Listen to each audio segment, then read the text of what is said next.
আসসালামু আলাইকুম। আমি রুনা, স্বাগতম রুনাস চ্যানেলে। তা প্রথমে আমি গরুর মাংস রান্না করব। গরুর মাংস রান্না করতে যা যা লাগবে তাই এক ঝলক দেখাই দিলাম। আর রান্না করার সময় তো দেখাই দিব কি কি দিব। ব্লেন্ডার করে নিয়ে আসবো রসুন,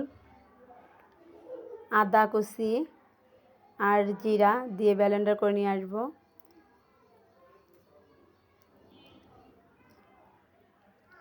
আমি এখানে 1.5 কেজি মাংস নিয়েছি, গরুর মাংস। লবণ, হলুদ গুঁড়া দিয়ে আমি মাখিয়ে নেব, ভালোভাবে মাখিয়ে নেব।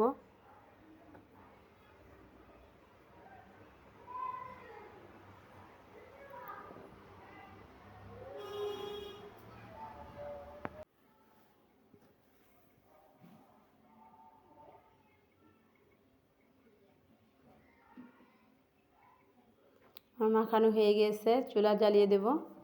দিয়ে দেব তেল,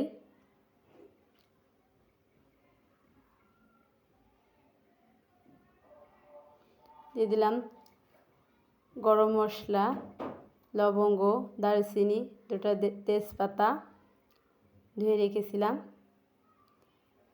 দিয়ে দিলাম জিরা।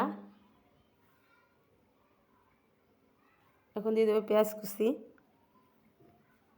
এখানে আমি পেঁয়াজ হালকা ভেজে নেব, প্রায় মিনিট খানিকের মতন ভেজে নেব।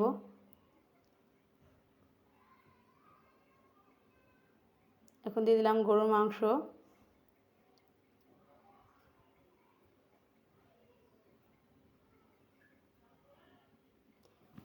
এভাবে রান্না করলে খুবই টেস্ট হয়।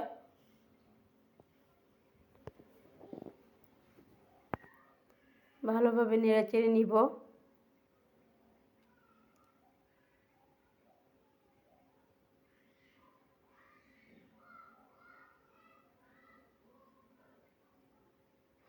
আমার মনে হচ্ছিলো কালারটা একটু কম হয়েছে, এই জন্যই আবার একটু হলুদ দিলাম। আমার অল্প হলুদ দেওয়া হয়ে গেছিলো। এখানে আমি প্রায় 2 চামচের মতো হলুদ দিয়েছি আর 2 টেবিল চামচ শুকনো মরিচের গুঁড়া দিয়েছি। দিয়ে দিলাম মশলা, বেটে রাখা মশলা, জিরা রসুন আদা বাটা দিয়ে দিলাম। ভালোভাবে মিশিয়ে নিব।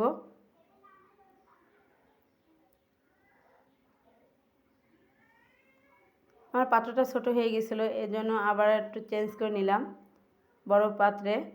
ভালোভাবে যদি নাড়াচাড়া না যায় তাহলে মাংসের স্বাদ আসে না। দেখা যাচ্ছে মশলা কোনো জায়গা হবে, কোনো জায়গায় আবার কাঁচা থেকে যাবে। এই কারণে আমি পাত্রটা চেঞ্জ করে নিলাম, যাতে ইজি ফিল করি, নাড়তে চড়তে খুব সহজ হয়। মাংসটা ভালোভাবে কষাতে না পারলে দেখা যাচ্ছে মাংসের স্বাদ আসবে না।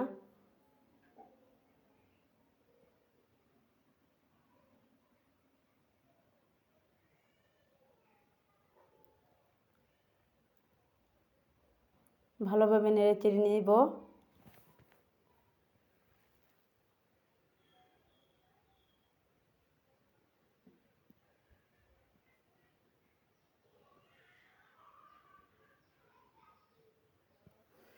ভালোভাবে নেড়েচেড়ে নিলাম।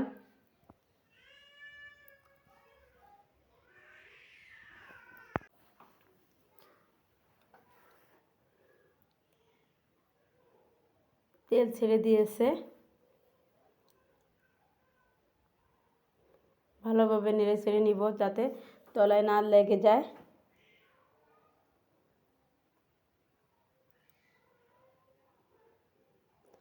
ঢাকনা দিয়ে ঢেকে দেব। প্রায় 4 মিনিট পর ফিরে আসলাম।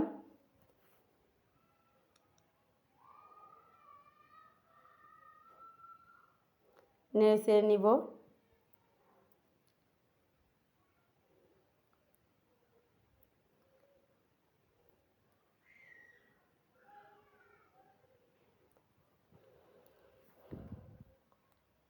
দিয়ে দিলাম পানি, কষানো পানি।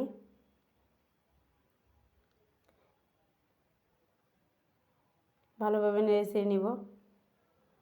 গরুর মাংস দেখা যাচ্ছে আমাদের মাসে 4 বার খেতেই হয়, না হলে বাচ্চারা কান্নাকাটি করে। মাসে 4 বার দিতেই হবে মিনিমাম। আর মেহমান আসলে তো কোনো কথাই নেই। আবার ঢেকে দিলাম।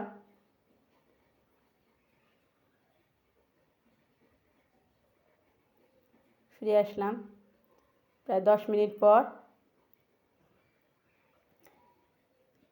আমার হয়ে গেছে। এখন প্রেসার কুকারে ঢেলে দিব। প্রেসার কুকারে দিলে হয় কি, সময়টা অনেক বেঁচে যায়, অল্প সময়ের ভিতরে হয়ে যায়। এই কারণে প্রেসার কুকারে দিতে হয়। অনেক সময় ব্যস্ত থাকি, বাচ্চাদের সময় দিতে পারি না। দেখা যাচ্ছে প্রেসার কুকারে অনেকটা সময় বাঁচিয়ে দেয়। আবার স্বাদটাও অনেক সুন্দর থাকে, স্বাদটাও নষ্ট হয় না।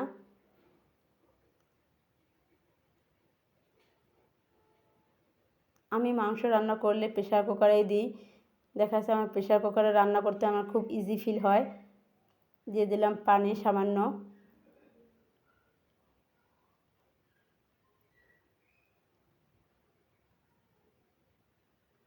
একটু নেড়ে নিলাম। চেক করে নিব লবণ।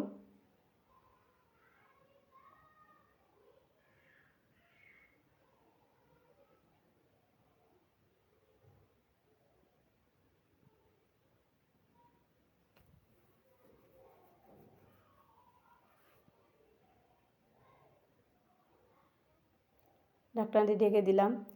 ফিরে আসবো 5টা বাসি হওয়ার আগ পর্যন্ত। হয়ে গেছে, এখন বাসি উঠায় নিব। পরিবেশন করে দেখাচ্ছি যে দেখেন কেমন হয়েছে আমার মাংসের কালারটা। দেখতেও যতটা সুন্দর হয়েছে, খেতেও সেরকম মজা হয়েছে, লোভনীয় হয়েছে। দেখেন কত সুন্দর, পারফেক্ট। ভালো লাগলে লাইক, কমেন্ট এবং শেয়ার করবেন, সাবস্ক্রাইব করবেন। আল্লাহ হাফেজ।